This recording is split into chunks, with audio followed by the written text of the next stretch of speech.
We have a question from the audience, which I think just kind of hinges off what Emma was asking a little earlier, whether or not there are parts of the development lending underwriting process that cannot or should not be automated given the sheer complexity in development lending.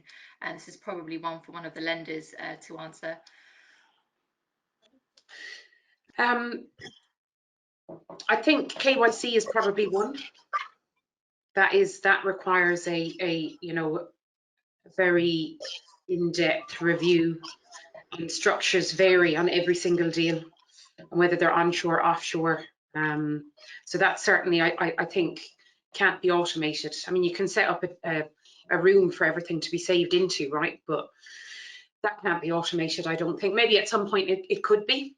And also when you're reviewing a QS report as to how a building is actually going to be built. And that's one of the parts, I think, when you're in origination presenting back into a credit committee, is to, you've been on the site, right? You've seen it, you've spoken to the developer, you know their build plan as to how they're going to build this.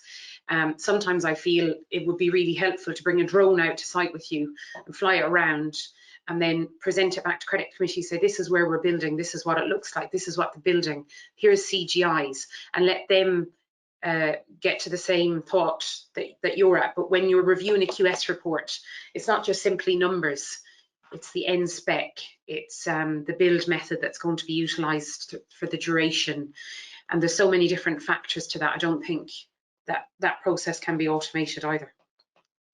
I think there's two parts to this. So there's extracting the information, which needs to be streamlined, and that's not necessarily a human thing. That could be with a sort of software. But ultimately, when it comes down to making the decision, because sadly there's no such thing as a completely clean development deal. There will always be something, whether it's a title issue or whether there's dispute over the land, or as Emma said, in the method of building. It's going to need a human to review that, assess the risk, saying, can we either, should we either A, put more resources into trying to fix this problem, or B, can we take a view on it for the sake of getting the deal done and pushing through quicker. And I don't see how that could ever be automated.